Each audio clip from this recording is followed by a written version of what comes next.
धर्म, मनुष्य का धर्म। धर्म एक ऐसा शब्द है जो यूनिवर्स में सब के लिए है। इस भूमंडल पर जितनी भी रचनाएं हैं, जड़ जगत की हों या चेतन जगत की हों, उनका जो वर्क है, उनकी रचना के पीछे का जो मकसद है, यानी कि परमात्मा ने जो ये व्यवस्था धरती पर दी है, जलचर, थलचर, नभचर, पंच महाभूत और सबसे बाद में मनुष्य योनि की रचना, हर इकाई का यहाँ पर होने का कोई ना कोई प्रयोजन है, या कोई भी इकाई अकारण नहीं है। इतना तो आप जानते हैं। चींटी से लेके हाथी तक और दूब घास से लेके बरगद का पेड़ तक, धरती हो, सूरज हो, आकाश हो, वायु हो, जल हो, सबके यहाँ होने का कोई प्रयोजन है और सबका कोई ना कोई कर्म है। तो आप देखेंगे सूरज, आकाश, जल, धरती, वायु, पक्षी, तितलियाँ, मधुमक्खियाँ, मेंढक, गाय, भैंस, कुत्ता, बिल्ली, आप एक चीज़ पाएंगे कि जो इकाई आज से 1,00,000 साल पहले थी, 100 साल पहले थी, 10 साल पहले थी, उसका जो ड्यूटी थी वही कर रही है। जैसे मधुमक्खी, प्रारंभ काल से जब से इस धरती पर मधुमक्खी आई होगी, प्रकृति की रचना में जब मधुमक्खी आई होगी, तब से उसका जो काम है वही काम कर रही है। इंसान सतयुग में मनुष्य था, और आपको पता है कि हरिश्चंद्र का राज था, जिन्होंने स्वप्न में धरती दान में दे दी थी और निभाया। त्रेता युग में भगवान राम, आप देख रहे हैं ना, त्रेता युग में भगवान राम के गुरु विश्वामित्र।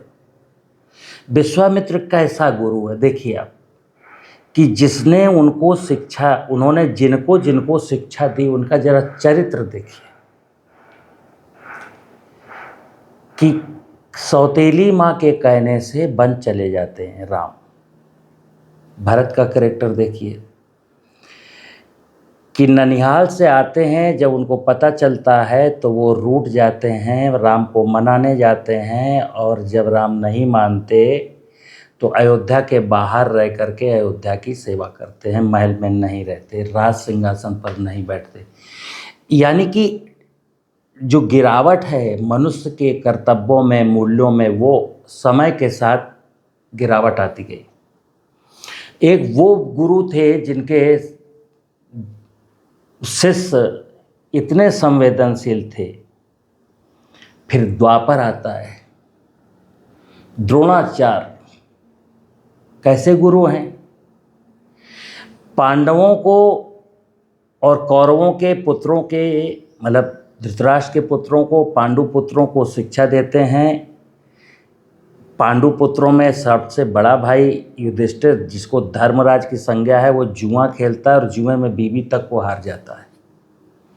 दूसरी तरफ जो कौरव लोग हैं, उनमें से दुर्योधन है, वो पांडवों की पत्नी का भरी महफिल में चीर हरण करने का प्रयास करता है। गुरु कैसा है? गुरु वहीं बैठा भी है, गुरु ने ऐसी शिक्षा दी। ये कलयुग है। कलयुग के गुरु कैसे हो सकते हैं? विश्वामित्र त्रेतायुग के गुरु देख लीजिए, फिर द्वापर के गुरु द्रोणाचार्य को देख लीजिए, और फिर आज के गुरु को देख लीजिए। चलिए मित्र, गिरावट बहुत आई है, हर इंसान में गिरावट है। और गिरावट क्या कि मनुष्य अपने वो कर्तव्य भूल गया जिस निमित्त के लिए वो यहाँ आया था। और ध्यान रखना, जो अपनी ड्यूटीज को नहीं निभाएगा और फिर धार्मिक आडंबर करेगा। अब मेरा विषय धर्म का था। धर्म क्या है? मैं कई बार बोला हूँ कि धर्म किसी धार्मिक पुस्तक का, धर्म स्थल का, धर्म गुरु का मोहताज नहीं है। धर्म आपके सद्विचारों, सद आचरणों, सदकर्मों से प्रकट होने वाला विषय है। ध्यान रखना। जैसे मैं सामान्य परिस्थितियों, जब कहीं धर्म की बात आती है और मैं कुछ अपने ही परिचित लोगों के साथ जब बैठता हूँ और धर्म की चर्चा छिड़ जाती है, भगवान की चर्चा छिड़ जाती है, और मैं जब मन नहीं मानता तो मैं कुछ बोलता हूँ तो लोग कहते हैं यार अपना आध्यात्म, अपना दर्शन अपने पास रखिए। समस्या ये कारण क्या है मित्र? हमारे मानस पटल पर जो ठूस ठूस करके भरा गया है कचड़ा, वो कचड़ा जमा है। इसलिए अच्छा चलिए मैं एक और उदाहरण देता हूँ ऐसे कि आज दुनिया में जितने भी लोग हैं, जितने भी मजहब को मानने वाले हैं, अपनी अपनी रीति रिवाजों, परंपराओं के अनुसार कोई अल्लाह की इबादत करता है, कोई ईश्वर की पूजा करता है, कोई गॉड की पूजा करता है, कैंडल जलाता है। उसके बावजूद भी दुनिया में इतना हाहाकार क्यों मचा है? किसी के भी जीवन में तीन चीज़ों का अभाव है। कुछ अपवाद होंगे। मैं किसी से भी पूछता हूँ, जब मेरे यहाँ ट्रेनिंग के लिए लोग आते हैं तो मैं पूछता हूँ कि आप में से कितने लोग हाथ उठा करके कह सकते हैं कि मैं बहुत खुश हूँ, मैं बहुत आनंद में हूँ, मेरे जीवन में सब सुख शांति है।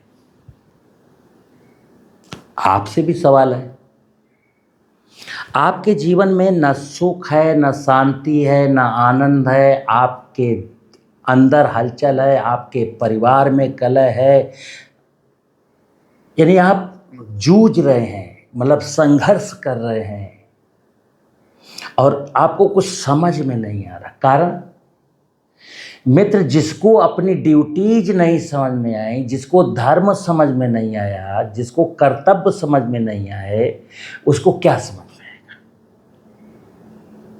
अब सारे लोग धार्मिक हैं, सारे लोग धार्मिक हैं अपने अपने हिसाब से।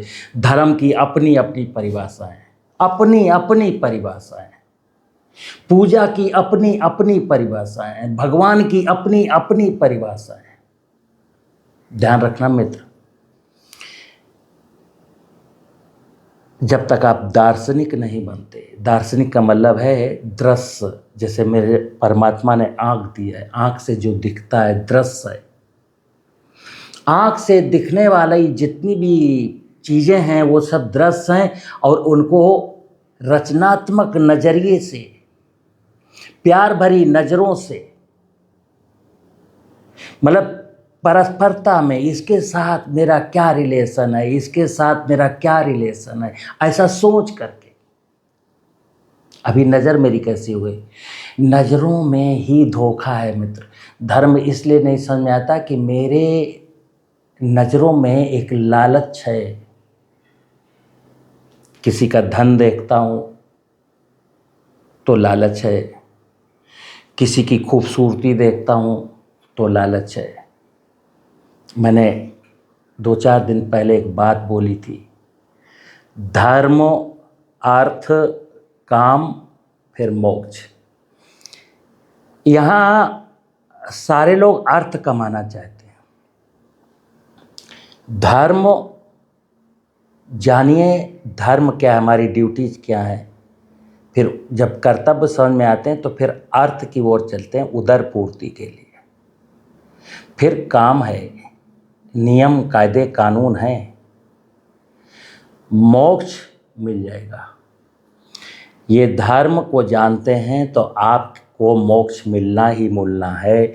लेकिन अभी तो धर्म के बारे में जो धर्म गुरु बताते हैं, बेशक धार्मिक पुस्तकों में धर्म की व्याख्या सही सही की गई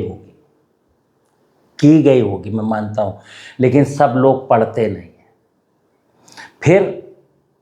फिर हम उनकी बातें जो बताई जाती हैं धर्म गुरुओं द्वारा उतना मानते हैं, और वो धर्म गुरु जो बता रहे होते हैं, चाहे जिस मजहब के धर्म गुरु, जैसे मेरी मुसलमानों से बात होती है कि आपके धर्म गुरु क्या बताते हैं, तो वो भी बताते हैं कि नहीं साहब, सचान साहब है तो गड़बड़।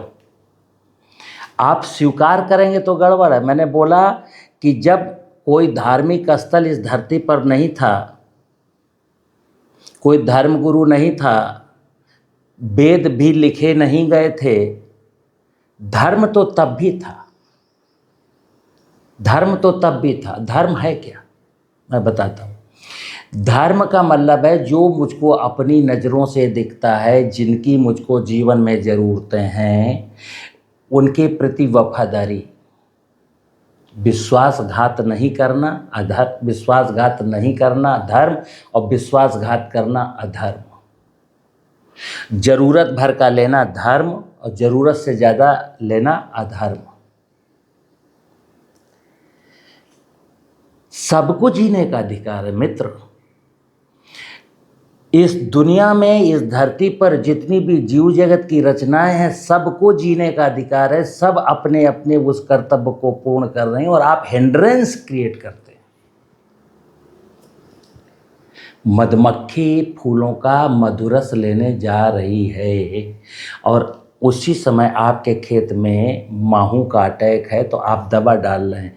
मधुमक्खी मरेगी कि नहीं मरेगी? तितलियां मंडरा रही हैं, आपके खेत में इल्ली लगी है, आप इंसेक्टिसाइड डालते हैं, तितली मरेगी कि नहीं मरेगी? दीमक को मारने के लिए आप इंसेक्टिसाइड डालते हैं, केंचुआ मरेगा कि नहीं मरेगा? आप 2 पैसा ज़्यादा मिल जाए इसलिए दूध को सिंथेटिक बनाते हैं। मतलब 10 लीटर दूध में 20 लीटर पानी मिला करके, उसमें अरारोट डाल के, निरमा डाल के, रिफाइंड तेल डाल करके, मेलामाइन डाल करके।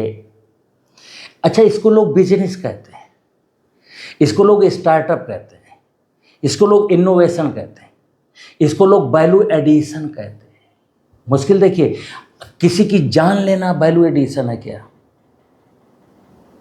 आज दुनिया में धन के लालच में अधर्म हो रहे हैं।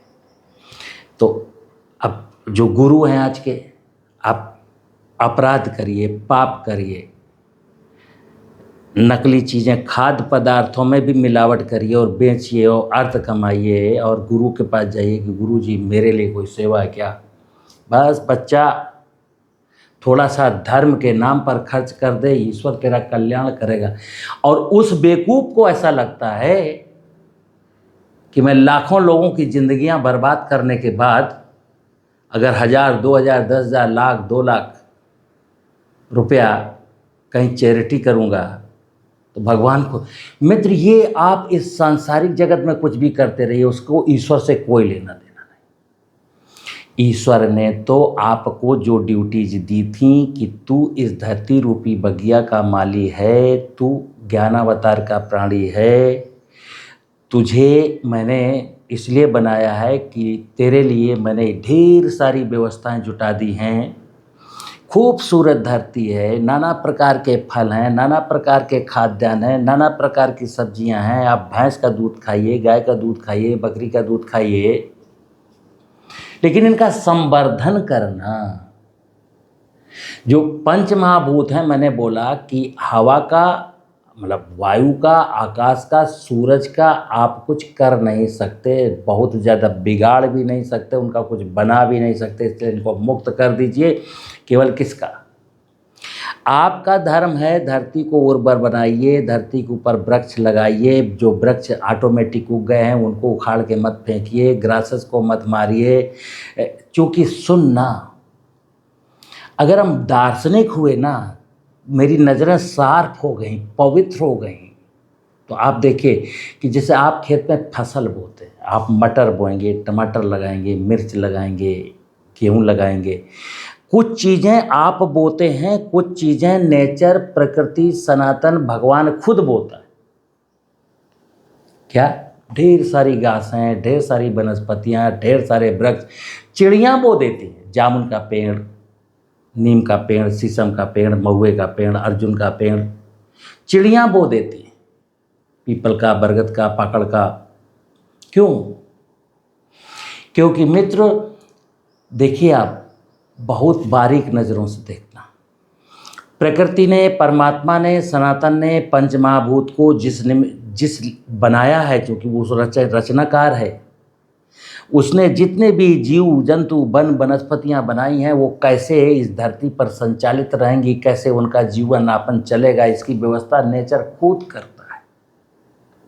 आपको करने की, ये तो पॉपुलेशन बढ़ गई नहीं। किसी ज़माने में एक वक्त था जब लोग खेती ही नहीं करते थे, इस धरती पर पॉपुलेशन बहुत कम थी, तो कंदमूल फल तो पहले भी नेचर में उगते थे, कंदमूल फल लोग खाते थे। ये सारी फसलें थीं, लेकिन इनकी फार्मिंग नहीं होती थी, क्योंकि आबादी बढ़ती चली गई तो फार्मिंग करने की शुरुआत हुई। लेकिन फार्मिंग करते करते करते करते मैं इतना अज्ञान हुआ कि मैंने ये मान लिया कि धरती में जो कुछ भी है सब कुछ मनुष्य के लिए। ये मेरा अज्ञान है, ये मैं अंधकार में हूँ, ये असत्य है, ये अधर्म है। इस धरती पर जितनी भी रचनाएं हैं उन सबको जीने का अधिकार है, और हम धरती रूपी बगिया के मालिक, आप मैनेजर हैं। अपनी ज़रूरतें पूरी करने के साथ साथ इस बात का ध्यान रखना है कि अन्य लोगों की, अन्य जीवों की ज़रूरतें कम ना पड़ जाएं। मतलब जैसे कल सिंपल सी बात है, हमने मटर बोया और उसमें बीडीसाइड डाल दिया। जानते हैं उस ज़मीन में कितने प्रकार के जीव हैं, उस ज़मीन के ऊपर कितनी प्रकार की बायोडाइवर्सिटी है। उनके लिए नेचर ने बोया था खरपतवार, क्योंकि कोई भी किसान देश का, दुनिया का किसी जीव के लिए तो कुछ बोता नहीं है। चिड़ियों के लिए कोई क्या बोता है? कुछ नहीं बोता। तितलियों के लिए, मधुमक्खी के लिए, गिलहरी के लिए, अनंत प्रकार के जीव, उनके लिए हम कोई चीज़ नहीं बोते। ये मेरा ज्ञान है। उनके लिए धरती स्वयं उगाती है, उनके लिए धरती स्वयं उगाती है, लेकिन मेरी नज़रें नहीं देख पाती हैं। मुझे लगता है कि ये घास ना होती तो मेरी फसल अच्छी होती, तो बीडीसाइड डाल के मार दो। हम घास को नहीं मारे, हम जब बीडीसाइड डाल के घास को मारे हैं तो ध्यान रखना, उस घास से पलने वाले अनंत प्रकार के जीव जो आपके खेत की टेरिटोरी में थे वो सब प्रभावित होते हैं, उन सब का भोजन चला जाता है। ये अधर्म है। मित्र, धर्म को धारण करिए। धर्म के नाम पर जो नौटंकियां हैं, जो आडंबर हैं, उनको बिल्कुल बंद कर दीजिए।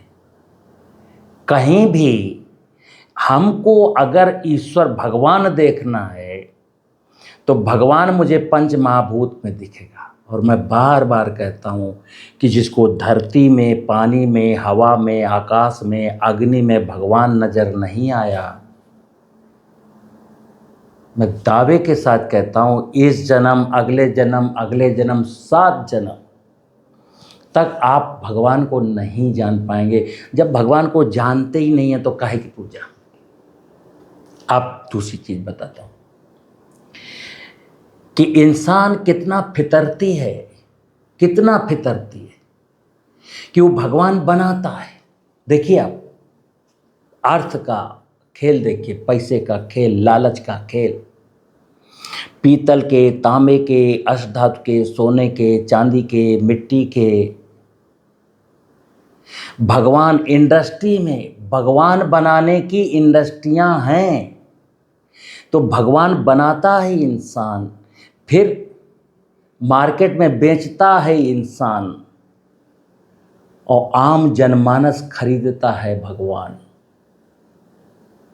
भगवान इंसान बनाएगा, भगवान बिक्री की चीज़ है, भगवान खरीदने की चीज़ है। इससे बड़ा ज्ञान क्या हो सकता है मित्र। मैं भगवान की गोद में रहता हूँ, भगवान मुझको पालता है, भगवान ने मुझे जन्म दिया है।